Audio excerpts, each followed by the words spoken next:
ప్రవీణ్ పగడాల మరణం తెలుగు రాష్ట్రాల్లో ఇప్పుడు సంచలనంగా మారింది. తన అద్భుత స్పీచ్లతో ఆకట్టుకునే ప్రవీణ్ పగడాల రోడ్డు ప్రమాదంలోనే చనిపోయారా లేక ఎవరైనా హత్య చేశారా? అసలు ప్రవీణ్ పగడాల ఎవరు, ఆయన ఏం చేసేవారు అని నెటిజన్స్ ప్రవీణ్ పగడాల గురించి తెలుసుకోవడానికి తెగ సర్చ్ చేస్తున్నారు. ప్రవీణ్ పగడాల స్వస్థలం కడప జిల్లా. తల్లి క్రిస్టియన్, తండ్రి ముస్లిం. అయితే ప్రవీణ్ పగడాల చిన్నప్పటి నుంచి క్రిస్టియానిటీ మార్గాన్నే అనుసరించేవారు. ప్రవీణ్ పగడాల చదువుకునే రోజుల్లో అందరిలానే జులాయిగా తిరిగేవాడినని పలు సందర్భాల్లో కూడా చెప్పుకొచ్చారు. అయితే ఓ రోజు యేసుప్రభు కల్లోకి వచ్చి తనను మధ్యప్రదేశ్ వెళ్లి అక్కడే MBA పూర్తి చేయాలని చెప్పాడని ఓ ఇంటర్వ్యూలో వెల్లడించారు. చెప్పిందే తడవుగా మరుసటి రోజే మధ్యప్రదేశ్ వెళ్లి అక్కడ MBA చదువుకుంటూ ఓ చర్చిలో పనిచేశానని చెప్పారు. MBA పూర్తి చేసిన తర్వాత అక్కడ చర్చిలో పనిచేసే పాస్టర్ కూతురుతోనే తన వివాహం చేసుకున్నట్లు వెల్లడించారు. వివాహం తర్వాత ప్రవీణ్ పగడాల హైదరాబాద్లో స్థిరపడ్డారు. ప్రవీణ్ పగడాల దంపతులకు 2 పిల్లలు. ప్రవీణ్ పాస్టర్గా పనిచేశారు. 30 ఏళ్లుగా ప్రవీణ్ పగడాల పాస్టర్గా పనిచేస్తున్నారు. ప్రవీణ్ పగడాల తెలుగు స్టేట్స్లోనే మంచి పేరున్న పాస్టర్. తనకు చాలా మంది అభిమానులు సైతం ఉన్నారు.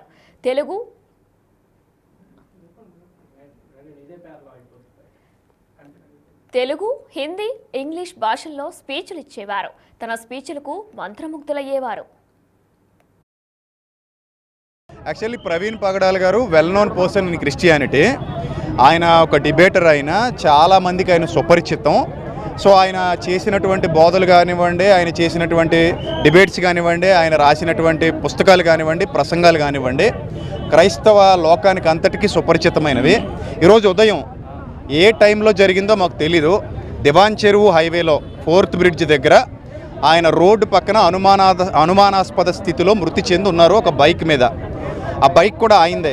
సో రాత్రి నుంచి ఆయనకు సంబంధించినటువంటి ఎవరైతే కన్వీనర్స్ ఇక్కడ ఉన్నారో వాళ్ళు ఎన్నిసార్లు ఫోన్ ట్రై చేసినా కూడా ఆయన రెస్పాండ్ అవ్వలేదని చెప్తున్నారు.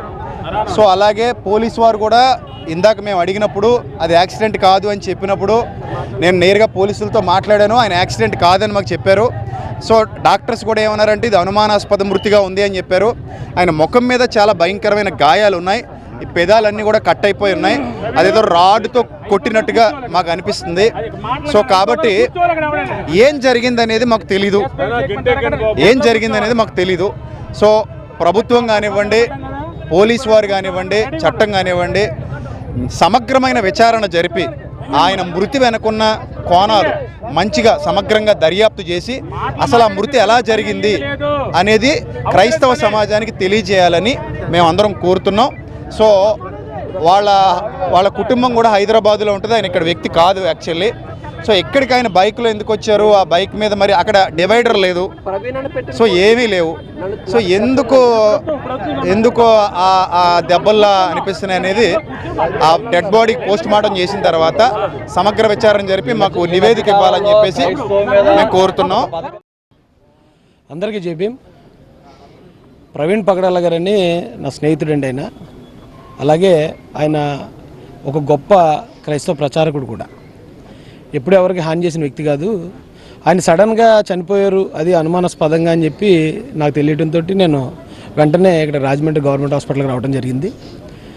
నేను ఇక్కడికి వచ్చిన తర్వాత పరిస్థితి చూసి నేను ఇప్పుడు లోకేష్ గారు కలెక్టరల్ కాన్ఫరెన్స్లో ఉన్నారండి. సానా సతీష్ గారి దృష్టికి తీసుకెళ్ళాను. అలాగే ఇక్కడ స్థానిక ఎమ్మెల్యే గారు వాసు గారి దగ్గర కూడా ఈ విషయాన్ని తీసుకెళ్తున్నాను. రాజమండ్రి SP గారి దృష్టికి కూడా తీసుకెళ్తాం.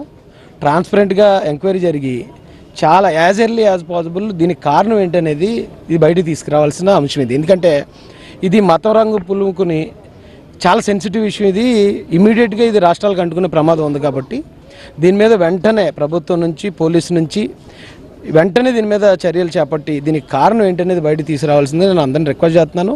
నేను అలాగే ఇప్పుడు వెళ్ళి ఎమ్మెల్యే గారితో మాట్లాడతాను, SP గారితో కూడా మాట్లాడతాను. ఇప్పుడు ఆ యాక్సిడెంట్ స్పాట్ ఎక్కడైతే యాక్సిడెంట్ అని కొంతమంది అంటున్నారు, ఇన్సిడెంట్ అని కొంతమంది అంటున్నారు. ఇది ఎప్పుడు జరిగిందో కూడా తెలియని పరిస్థితి అంటున్నారు. ఒకసారి అక్కడికి వెళ్ళి ఆ సిచ్యువేషన్ కూడా నేను ఒకసారి పరిశీలించి పోలీసు వారి దృష్టికి కూడా తీసుకెళ్ళి దీని మీద ఇమ్మీడియట్గా దీనికి సంబంధించిన నిజానిజాలు ఏంటో బయటికి వచ్చే విధంగా నేను ప్రయత్నిస్తాను. అలాగే ఇక్కడ ఉన్న పెద్దలు, క్రైస్తవ పెద్దలు చాలామంది ఉన్నారు, వారి ప్రయత్నాలు వారు చేస్తున్నారు. ఏదేమైనా ఒక గొప్ప వ్యక్తిని ఈ రోజున క్రైస్తవ సమాజం కోల్పోయింది. ఎందుకంటే క్రైస్తవ సమాజం కోసం ఎవరితోటి ఏ విధమైన విరోధాలు లేకుండా ఆయన చాలా బాగా పనిచేసిన విధానం కానీ ఆయన సొంత డబ్బులు, ఆయన ఒక సాఫ్ట్వేర్ కంపెనీలు ఉన్నాయండి ఆయనకి. ఆయన సొంతంగా సాఫ్ట్వేర్ కంపెనీలు పెట్టుకుని దాని మీద వచ్చే ఆదాయంతో చాలామందికి సహాయం చేసిన వ్యక్తి. చాలామందికి సహాయం చేశాడు. బైబిల్స్ అంటే బైబిల్స్ ఇస్తాడు, చదువుకోకపోతే ఫీజులు కడతాడు, ఎవరికైనా ఏదైనా ఇబ్బంది ఉంది నేను బతకలేకపోతున్నానన్న అంటే వ్యాపారాలు పెట్టించాడు. ఆ ప్రవీణ్ పగడాల గారు ఇలా సడన్గా అయిపోవడం అనేది నిజంగా, మా నాన్నగారు చనిపోయారు, నేను మొట్టమొదటి బయటికి రావడం ఇదే విషయం తెలిసిన వెంటనే నేను ఇక్కడికి రావడం జరిగిందండి. దీని మీద మాత్రం ఖచ్చితంగా చివరి వరకు నేను ఖచ్చితంగా అందుబాటులో ఉంటాను.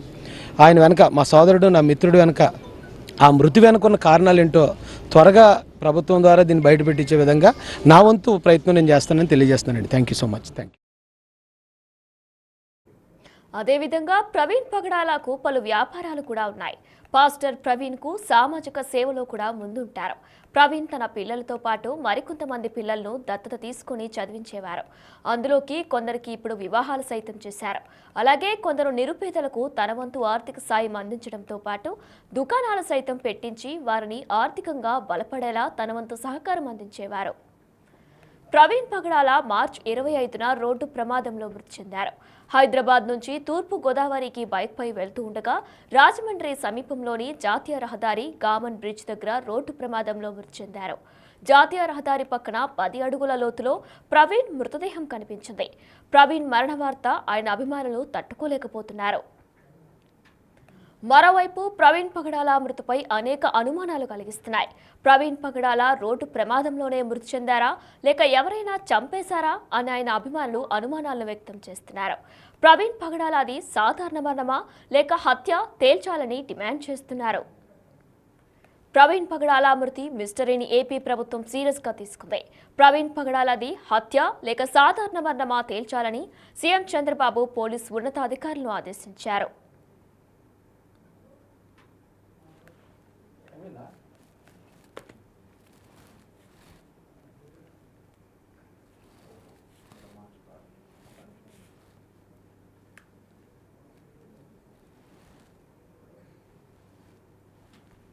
మేడం మీరు చెప్పండి, అసలు ప్రవీణ్ గారి మరణం గురించి మీరేం స్పందిస్తారు?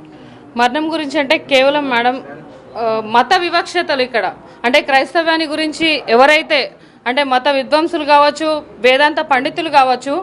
మేడం మీరు చెప్పండి, అసలు ప్రవీణ్ గారి మరణం గురించి మీరేం స్పందిస్తారు?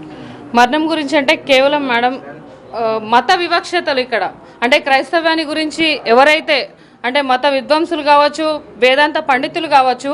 మరి క్రైస్తవం అసలు ఎందుకు వచ్చింది, క్రైస్తవంలోకి ఎందుకు వెళ్తున్నారంటే కుల వ్యవస్థ, కులం, మతం అనేది ఏవైతే బ్రాహ్మణ కులాలు అంటే ఆనాడు ఏదైతే అప్పటి కాలంలో కేవలం బ్రాహ్మణులకు మాత్రమే చదువు అనేది అలవరించబడింది అనేది సామెత మనకు తెలిసిన ప్రకారంగా. కానీ బ్రిటిష్ ప్రభుత్వం వీళ్ళు ఇంగ్లీష్ వాళ్ళు ఇక్కడ వచ్చి క్రైస్తవాన్ని చేస్తున్నారంటే మరి ఆ ఇంగ్లీష్ వాళ్ళు లేకపోతే ఇప్పుడు చదువు అనేది ఉండకపోయేది కదా. ఇప్పుడున్న పెద్దవాళ్ళంతా కూడా మంచి మంచి మిషనరీ స్కూల్స్లో వాళ్ళు ఆదరిస్తే చదువుకొని ఇప్పుడు వాళ్ళనే తిరగబడడం ఎంతవరకు కరెక్ట్ సమాజంలో. ఇంకోటి, ఏ క్రైస్తవుడు కూడా హిందూ మీద కానీ ముస్లిం మీద కానీ ఏనాడు కూడా ఎటువంటి వివక్ష చూపించలేదు. ఇప్పుడు మరి అట్లాంటి వివక్షత క్రైస్తవుల మీద ఎందుకు? మేము కూడా మీలో ఒకరిమే కదా, మేము ఎక్కడి నుండో వచ్చి ఎక్కడో పుట్టి ఇక్కడికి రాలేదు. అట్లాంటిది క్రైస్తవం ఒక అంటే వేరే వాళ్ళకి చెందిన వాళ్ళు, వీళ్ళు క్రాస్ బీడు అది ఇది అన్నట్టుగా ఎందుకు మాటలు? అసలు క్రైస్తవుల మీద ఇదంతా నిషేధం ఎందుకు వేర్పాటు చేస్తున్నారు? దీని గురించిన గట్టి సమస్య ఏంటంటే ఇప్పుడు ఎవరైతే మాట్లాడుతున్నారో రాధా మనోహర్ గారి గురించే చూసుకుంటే ఆయన ఎన్నో రకాలుగా క్రైస్తవ్యాన్ని అనడం కాకుండా మహిళలను ఎంతో మంది ఎన్నో రకాలుగా, నేను లైవ్లో ఉన్నానండి ఒక ప్రోగ్రాంలో, నా ముందరే మహిళల్ని కించపరిచే విధంగా వీళ్ళు విధవరాలలాగా బొట్టు పెట్టుకోరు, పూలు పెట్టుకోరు అన్నలాగా మాట్లాడినారు. నేను అక్కడ రియాక్ట్ అవ్వచ్చు, కానీ అక్కడ నేను ఒక్కదాన్నే ఉన్నాను ఆ ప్రోగ్రాంలో, మా వాళ్ళు ఎవరు లేరు. అది భయం కాదు, అక్కడ సామరస్యంగా ఉండి దానికి ఎలాగైనా మాట్లాడాలి. అదేవిధంగా ఇప్పుడున్న సమాజం మరి అతనికి ఏంటి, మరి అతను ఎందుకు మా వాళ్ళు తిరుగుబాటు చేయలేకపోగా మరి ఇప్పుడుంటున్న మత పెద్దలు, మత బోధకులు ఎవరైతే పేరుగాంచిన వాళ్ళు ఉన్నారో అది ఇరు ప్రక్కల ఇరు రాష్ట్రాలు, ఆంధ్రప్రదేశ్లో కావచ్చు, మన తెలంగాణ రాష్ట్రంలో కావచ్చు, అసలు క్రిస్టియన్స్ బోధకులు ఉన్నంత అంటే బెనిఫిట్లో కావచ్చు, పెద్దలుగా అది డబ్బులో అయినా సరే, పేరులో కావచ్చు, పరపతిలో కావచ్చు, అంటే మెంబర్స్లో కావచ్చు, క్రౌడ్ పీపుల్గా వాళ్ళు ఒక్క మాట చెప్తే లక్షలాది మంది కదులుతారు. మరి అట్లాంటి వాళ్ళకి గవర్నమెంట్లతో, అటు గవర్నమెంట్ కావచ్చు, ఇటు తెలంగాణ గవర్నమెంట్కి కావచ్చు సత్సంబాలు ఉన్నాయి. మరి వీళ్ళు గవర్నమెంట్ని, అదే గవర్నమెంట్ని, ఆ సీఎంలను కావచ్చు, ప్రభుత్వ మినిస్టర్స్ని కావచ్చు, అందులో ఉన్న వీళ్ళు మత బోధకులే కాకుండా మినిస్టర్స్ ఎవరైతే క్రైస్తవ పెద్దలుగా ఎవరైతే పేరుగాంచి ఉన్న వాళ్ళు ఎందుకు నోరు తెరవట్లేదు వీటిపైన? కేవలం ఇప్పుడు పౌర మానవ హక్కుల సంఘం వాళ్ళు, ఇక్కడ ఉన్నటువంటి లీడర్స్గా పిలువబడే పాస్టర్స్ కూడా చాలా మంది ఉన్నారు, అదేవిధంగా మహిళా నాయకులు కూడా ఉన్నారు. వీళ్ళు మాత్రమే పోరాడి ఎంతవరకు పైన వరకు తీసుకెళ్లగలుగుతారు ఈ మ్యాటర్ని? ఇది కేవలం కేంద్ర రాష్ట్ర ప్రభుత్వాలు గట్టి నిర్ణయం తీసుకోవాలి దీనిపైన. మన మత బోధకులు ఎవరైతే పెద్దవాళ్ళుగా పేరుగాంచిన వాళ్ళు ఉన్నారో కేవలం వాళ్ళకు వచ్చే చందాలని బట్టి కాదు, వాళ్ళకు వచ్చే ప్రాఫిట్స్ని బట్టి కాదు, కానీ వాళ్ళు కూడా నోరు తెరిస్తే చాలా బాగుంటుంది. మరి అదేవిధంగా దీనికి కేంద్ర రాష్ట్ర ప్రభుత్వాలు సహకరించాలని మా యొక్క విజ్ఞప్తి. మేమందరం కలిసికట్టుగా దీనికి ఏదైతే మత సామరస్యానికి పాల్పడుతుంటున్నారో చర్యకి ప్రతి చర్య తీసుకోక ముందే, అంటే మేమందరం కూడా దండనకి ప్రతిదండనకు దిగక ముందే మీరందరూ కూడా జాగ్రత్త పడాలి. దానికి ముఖ్య ప్రాధాన్యత కేంద్ర రాష్ట్ర ప్రభుత్వాలని విన్నవించుకుంటున్నాము. దయచేసి అందరూ పెద్దలు ఎవరైతే ఉన్నారో చేయవలసిన వారిని, అంటే ముందుకు వచ్చిన వారిని, ఇప్పుడు మొన్న ఇజ్రాయెల్ అంకుల్ని చంపేశారు, నిన్న ప్రవీణ్ని, రేపు ఎవరో అంటే బీజేపీ వాళ్ళు పెట్టారు కూడా, అంటే మేము చూసాము విజువల్స్లో. నెక్స్ట్ అజయ్ పాస్టర్ అని చెప్పి టార్గెట్, అజయ్ బాబు పాస్టర్ అని టార్గెట్ పెట్టారు. మరి అది ఏమవుతుందో మీ కళ ఉంది, మాకైతే తెలియదు వాళ్ళు ఎక్కడుంటారో ఏముంటారో, కేవలం మేము చెప్పుకోదగిన వాళ్ళమే. ఎక్కడున్నా ఇప్పుడు మరి ఎందుకు వచ్చింది క్రైస్తవం అనేది ముఖ్యం.